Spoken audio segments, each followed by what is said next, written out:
السلام علیکم پیارے بچوں، کیسے ہیں آپ لوگ؟ امید کرتی ہوں آپ سب بالکل خیریت سے ہوں گے۔ جیسا کہ آپ لوگ جانتے ہیں، آج ہمارا کون سا پیریڈ ہے؟ اردو قواعد۔ کون سا پیریڈ ہے؟ اردو قواعد۔ تو آپ لوگوں کو یاد ہے اردو قواعد میں ہم نے پچھلی کلاس میں کیا کام کیا تھا؟ اردو قواعد کی پچھلی کلاس میں ہم نے مذکر مؤنث کیے تھے۔ مذکر مؤنث کیا ہوتے ہیں؟ وہ جنس جو مرد کے اس میں آتے ہیں وہ مذکر ہوتے ہیں، اور جو عورت کے اس میں جنس میں آتے ہیں وہ مؤنث ہوتے ہیں۔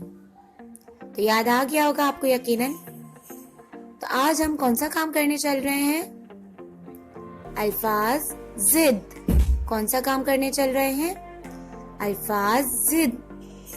تو چلیے الفاظ ضد کی طرف چلتے ہیں۔ تو الفاظ ضد کا کیا مطلب ہوتا ہے؟ الفاظ کے مطلب تو آپ کو پتا ہے، یعنی جو لفظ ہمیں دیے ہوتے ہیں زیادہ ہو جاتے ہیں انہیں الفاظ کہتے ہیں۔ ان الفاظ کی ضد بنانا۔ ضد کا مطلب ہوتا ہے اس کا الٹ۔ ضد کا کیا مطلب ہوتا ہے؟ اس کا الٹ۔ تو چلیے الفاظ ضد کی طرف چلتے ہیں اور پھر سمجھتے ہیں کہ الفاظ ضد کیا ہوتے ہیں۔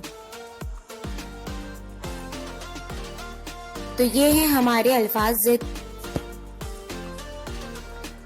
تو پہلا ہمارے پاس لفظ کیا ہے؟ زمین۔ تو زمین کا الٹ کیا ہوگا؟ آسمان۔ زمین کا الٹ کیا ہوگا؟ تیسرا لفظ کیا ہے ہمارے پاس؟ آسمان۔ دن۔ یعنی زمین کا جو ضد ہے، دن کا ضد یعنی دن کا الٹ کیا ہوگا؟ رات۔ دوسرا لفظ ہمارے پاس کیا ہے؟ چاند۔ دوسرا لفظ کیا ہے ہمارے پاس؟ چوتھا لفظ ہے صحرا۔ چاند کا ضد کیا ہوگا؟ صحرا کا کیا مطلب ہوتا ہے؟ سورج۔ خشک میدان۔ اور اس کا جو ہے الٹ کیا ہوگا، یعنی اس کا ضد کیا ہوگا؟ سمندر، جہاں پہ بہت سارا پانی ہوتا ہے۔ ٹھیک ہے، تو لفظ ہمارا چوتھا کیا ہے؟ صحرا، اور اس کا الٹ کیا ہے، یعنی ضد کیا ہے؟ سمندر۔ اس کے بعد ہمارے پاس آخری لفظ یعنی پانچواں لفظ کیا ہے؟ زندگی۔ اور ہمیں اس لفظ سے پتہ چلتا ہے کہ اس کا الٹ کیا ہے؟ موت۔ کیا ہے زندگی کا الٹ؟ موت۔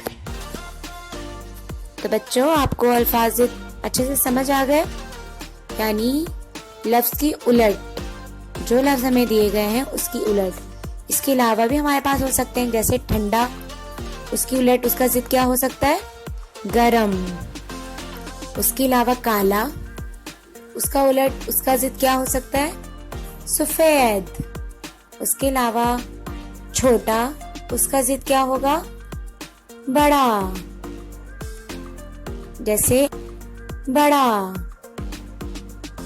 جیسے آگے، اس کا ضد کیا ہوگا؟ پیچھے۔ تو ایسے بہت سے جو ہے لفظ کے ہم الٹ بنا سکتے ہیں۔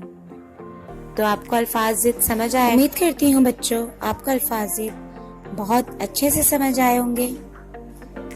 تو ملتے ہیں اب انشاءاللہ ہم اپنی اگلی کلاس میں اگلے کام کے ساتھ۔ تو جب تک کے لیے اپنا اور اپنے بڑوں کا خوب خیال رکھیے گا۔ شکریہ بچوں، اللہ حافظ۔